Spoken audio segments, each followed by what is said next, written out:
And it's extraordinary because, of course, as you know, in the 1840s, the Sikhs fought 2 wars against the East India Company, very narrowly defeated, and were brought into the Indian Empire after bitter battles in those 2 serious wars.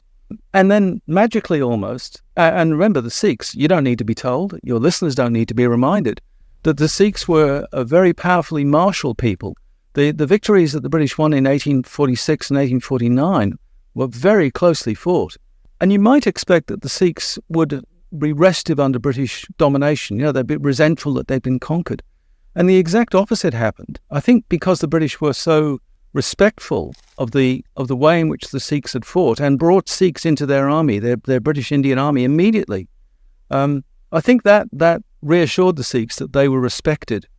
And that meant that the Sikhs turned from being the most bitter enemies into the most loyal guardians. So in 1857, it was in the Punjab that the British were able to ensure that they were not going to be defeated in the Great Mutiny Rebellion.